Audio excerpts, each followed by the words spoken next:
तो चलिए हम लोग देखते हैं कि इस बार मेजर चेंजेस जो है ITR 1 और 4 में क्या क्या आया है। तो सबसे पहले हम लोग बेसिक चेंजेस की बात करें तो बेसिक में सबसे पहले आया जो है वो है कि आप पहले अपना ITR किसके बेसिस पे फाइल करते थे, या तो आधार कार्ड के बेसिस पे या आधार इनरोलमेंट के बेसिस पे। अब जो होगा ITR फाइल वो सिर्फ आधार कार्ड के बेसिस पे ही होगा।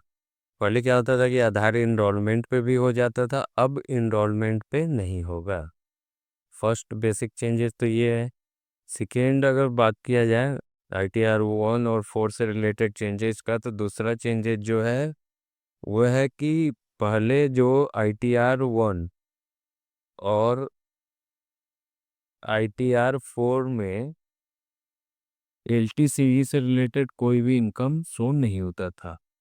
अब क्या किया है, CBDT ने नोटिफाई किया है कि अब LTCG अगर आपके पास 1,25,000 रुपये तक का है तो आप ITR 1 में शो कर सकते हैं। ITR 1 और 4 में शो करके आप फाइल कर सकते हैं।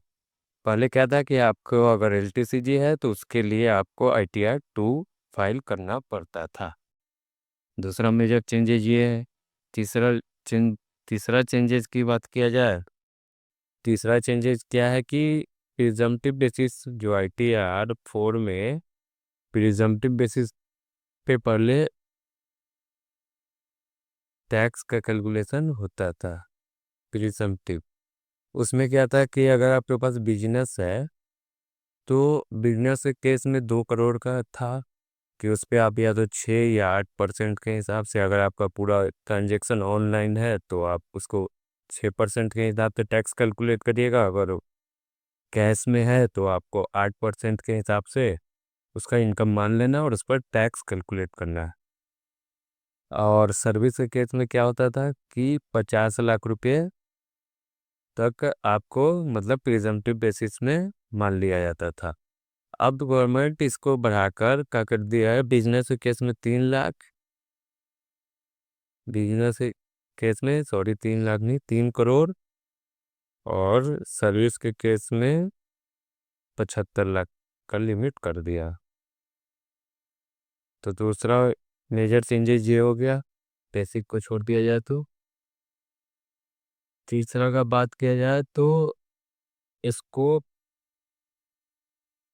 ऑफ ITR 1 और CBDT इस बार क्या किया कि ITR 1 के स्कोप में बहुत सारा चीज़ डाल दिया ताकि लोग को एक एक छोटे छोटे चीज़ के लिए बार बार फॉर्म नहीं बदलना पड़े। चौथा का बात किया जाए, चौथा चेंजेस क्या है तो रिजीम है। पहले क्या होता था कि या तो आप ओल्ड रिजीम में टैक्स भरिए, न्यू रिजीम में टैक्स भरिए। अगर आप ओल्ड में भरते हैं तो आपको पूरा डिडक्शन मिल जाएगा, ATC से ATU वाला प्लस स्टैंडर्ड डिडक्शन तो मिलता ही है।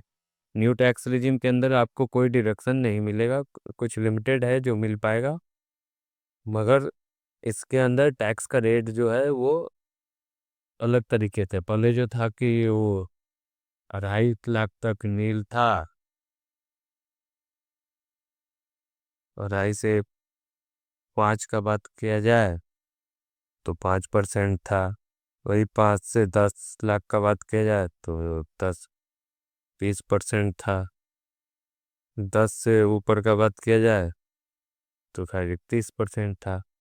न्यू टैक्स रिजिम में स्लैब रेट जो है,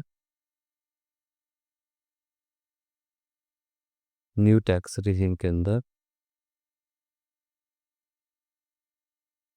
अप टू 3 लाख नील,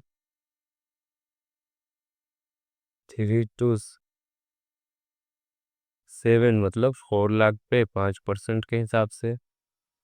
वही 7 to 10 10% के हिसाब से।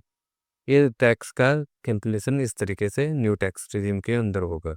10 to 12 तो 10% के हिसाब से। 12 to 15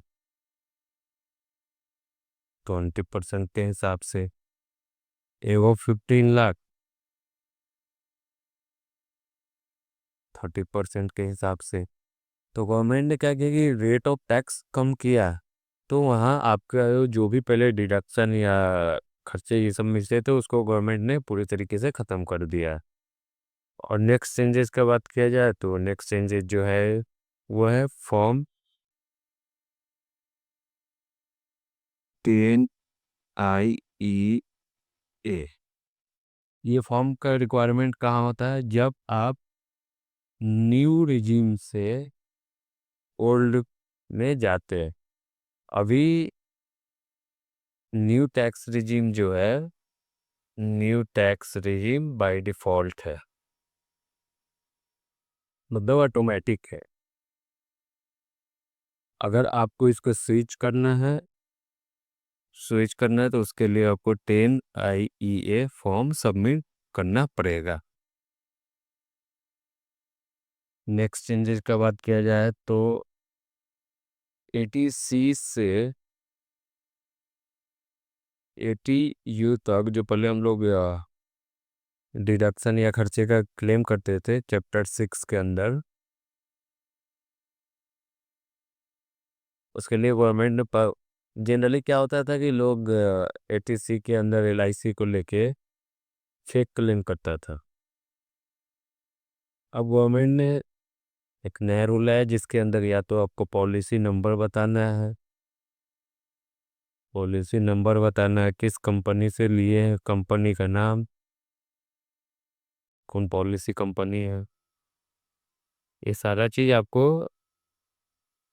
डिडक्शन क्लेम करने के वक्त बताना पड़ेगा। एक तरीके से फेक जो भी क्लेम किया जाता था उस पर रिस्ट्रिक्शन बढ़ा दिया गया है।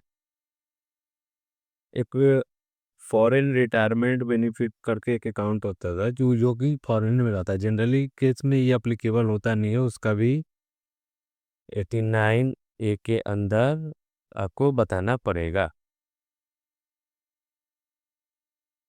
फॉरेन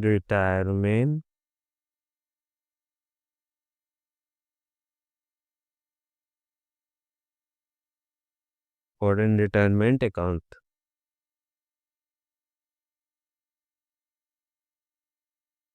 नेक्स्ट चेंजेस क्या है कि पर इनएक्टिव जितना भी बैंक है, आप अपने ITR में जितना भी बैंक का डिटेल आप सबमिट किए उसमें से जितना भी बैंक इनएक्टिव है वो सारे को इनएक्टिव या डोरमेंट बोलिए उसको हटा दिया जाएगा।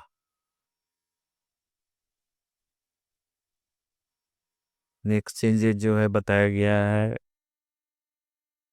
फॉर्म को सिंप्लीफाई किया गया है। फॉर्म जो है ITR 1 और 4 का इसको सिंप्लीफाई किया गया है। तो ये था मेजर चेंजेस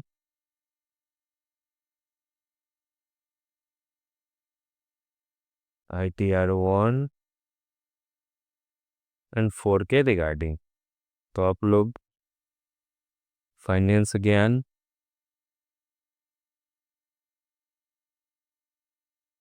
तो सब्सक्राइब जरूर करें।